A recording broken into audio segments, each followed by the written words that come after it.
नमस्कार मुलांनो, आज आपण इंग्रजी धड्याचं मराठीत सोपं स्पष्टीकरण शिकणार आहोत आणि त्याचबरोबर हा जो धडा आहे किंवा हा लेसन आहे and encounter of A special kind हा त्या मुलांसाठी खूप उपयुक्त ठरणार आहे की ज्या मराठी मीडियमच्या मुलांना अजूनही इंग्लिश रीडिंग करता येत नाही किंवा इंग्रजी रीड व्यवस्थित करता येत नाही।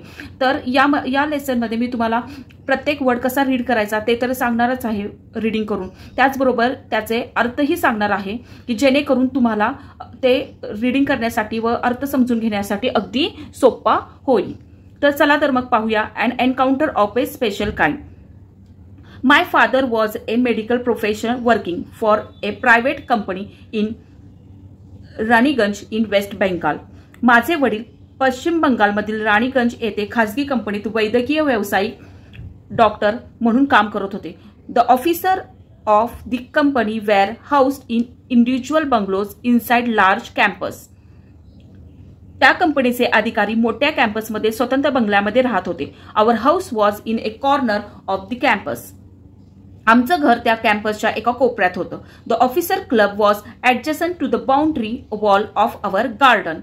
अधिकाऱ्यांचा क्लब आमच्या बागेच्या भिंतीच्या जवळ होता। The compound was luxurious with green grass, colourful flowers and a host of tall and majestic trees. आमचं कंपाऊंड खूप छान होतं, हिरवळ, रंगीबेरंगी फुलं आणि उंच शिंगी झाडांनी भरलेलं होतं। The seasonal vegetables in the kitchen gardens of the household and the magnificent trees constantly attracted squirrels and many species of the birds. घराच्या मागच्या अंगणात लागवड केलेल्या भाज्या आणि सुंदर झाडांमुळे अनेक प्रकारचे पक्षी व खारुताई येत असत। A group of langurs had even made their den in an asthava tree nearby. They had all become a part and parcel of our existence and daily life.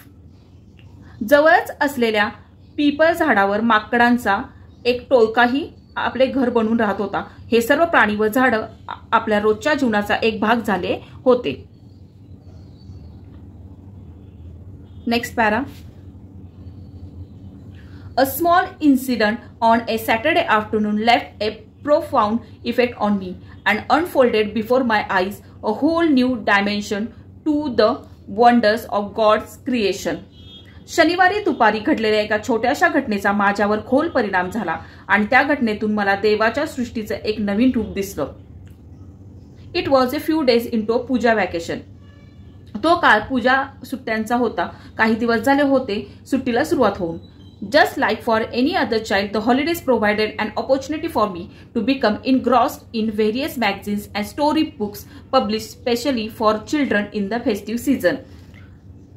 इतर मुलांसारखंच मी सुद्धा या सणांच्या सुट्ट्यामध्ये मुलांसाठी खास छापलेल्या मासिक व गोष्टींच्या पुस्तकात गुंग झालो होतो। After a healthy lunch my parents and my younger sisters lay down for an afternoon nap and I settle down with a story book. मस्त जेवण झाल्यानंतर माझे आई वडील आणि लहान बहीण झोपायला गेल्या आणि मी एका गोष्टीच्या पुस्तकांसोबत मस्तपैकी रंगून गेलेलो ते रीडिंग करण्यासाठी। The quite afternoon presented the perfect backdrop for reading and adventure story. ती शांत दुपार साहस कथा वाचण्यासाठी एकदम योग्य वेळ होती। The silence was occasionally broken by the sound of my family snoring. Snoring म्हणजे घोरणे। The intermittent chirping of house sparrows, the harsh cawing of a crow, the shrill call of a kite flying high above the ground. कधी कधी ती शांतता मोडली जायची आई वडिलांच्या घोरण्यामुळे, तर कधी चिमण्यांच्या किलबिलाटामुळे, तर कधी कावळ्यांच्या कावकाव आणि वर उडणाऱ्या धारा ज्या होत्या त्यांच्या आवाजाने। Minor stick by I become deeply absorbed in the book. मी तर त्या पुस्तकामध्ये पूर्ण बुडून गेलेलो होतो। Suddenly I heard a group of street dogs barking furiously in the distance. अचानक मला दुरून काही भटक्या कुत्र्यांचा जोरजोराने भुंकण्याचा आवाज आला। I chose to ignore the commotion thinking that the pack of dogs might have corn a hapless pig.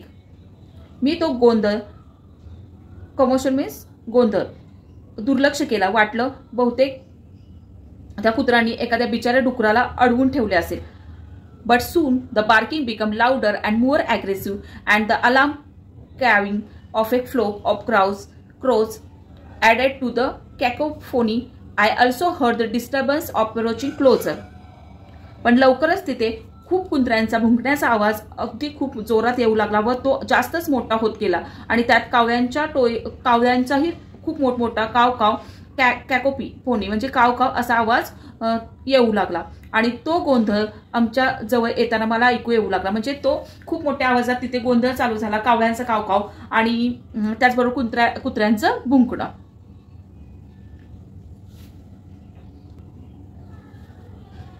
Curiosity got the better of me. कुतूहलाने मी त्याकडे पाहू लागलो. Leaving the book aside I rush to the veranda to see what was going on. मी पुस्तक बाजूला ठेवलं आणि काय चाललंय हे पाहण्यासाठी पटकन वरांड्यामध्ये धावलो. मला बाहेर काहीतरी घडते असं वाटलं म्हणून मी धावलो. I glance towards the roof of club house and saw something horrible. मी क्लब हाऊसच्या छताकडे नजर टाकली आणि काहीतरी भयानक पाहिलं. छतावर काहीतरी भयानक घडत होतं. A big male langur, apparently the leader of its group, was holding a baby langur in his hands, mercilessly beating it all over with definite intent to kill. एक मोठं माकड, बहुधा आपल्या टोळीचा नेता म्हणजे टोळीचा तो प्रमुख असावा बहुधा, तो एका बाळाला पकडून निर्दयपणे म्हणजे खूप म्हणजे निर्दयपणे चावू लागला, जणू मारण्याच्या उद्देशाने, व तो खूप क्रूरतेने बाळावर हल्ला करत होता. The helpless mother of the baby and other lesser members of the langur group were scattered on the roof of the buildings near by watching the baby being killed. बाळाची असह्य आई आणि इतर लहान माकडे शेजारच्या इमारतींच्या छपरावर होते आणि बाळाचा मृत्यू पाहत होते. कोणीही मदतीला येत नव्हतं.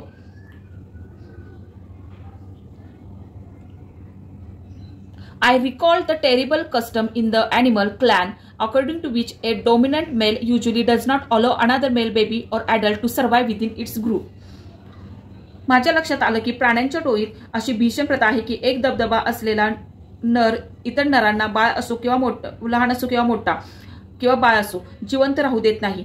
तो टोळीचा प्रमुख इतरांना मारून टाकतो. Without losing any time, I gathered a stout stick in one hand and hurled a piece of stone at the marauding langur. The langur was so infuriated that it hardly took any notice of my assault, but then I started throwing more stones. The dogs on their part raised their pitch of cry. काही वेळ न दवडता मी एका हातात एक जाड काठी घेतली आणि दुसऱ्या हाताने एक दगड त्या हल्लेखोर माकडाकडे फेकला. मी त्याच्यावर थेट दगड फेकला. तो माकड इतका रागवला होता की माझ्या हल्ल्याकडे त्याने दुर्लक्ष केलं. त्याला माझा दगड काही वाटलाच नाही. मग मी अजून दगड फेकायला सुरुवात केली. कुत्रेही जोरजोराने भुंकू लागली. आवाज वाढला आणि गोंधळ निर्माण झाला. The change circumstances and the sudden unexpected attack from unknown quarters forced the langur to drop the baby from the sloping roof over veranda. The baby was listless and appeared to be dead. As its body started to slide down, the excitement of pack of dogs grew manifold at the prospect of a good kill and meal. Keeping the dogs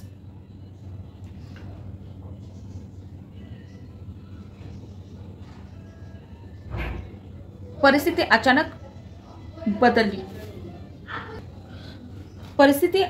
बदलली आणि अज्ञात दिशेने झालेल्या हल्ल्यामुळे त्या माकड्याने त्या बाळाला वरांड्याच्या खाली टाकले. बाळ एकदम अशक्त दिसत होते आणि मरण पावले असं वाटत होते. ते हालचालही करत नव्हते. जेव्हा बाळाचं शरीर खाली सरकू लागलं तेव्हा त्या कुत्र्यांची उत्तेजना अनेक पटीने वाढली, कारण त्यांनी हत्येची आणि अन्नाची संधी दिसत होती. कुत्रे खूपच आक्रमक झाले होते. मुलांनो, ही गोष्ट आपल्याला काय शिकवते तर कधी कधी आपण साहसी पावलं उचलली पाहिजेत. निसर्गात सुद्धा सत्ता आणि संघर्ष असते. पुढील भागात आपण पाहू की ते बाळ म्हणजे माकड पुढे काय झालं, त्याचे काय झाले. व्हिडिओ आवडला असेल तर लाईक करा, शेअर करा आणि चॅनल सबस्क्राईब करायला विसरू नका. धन्यवाद.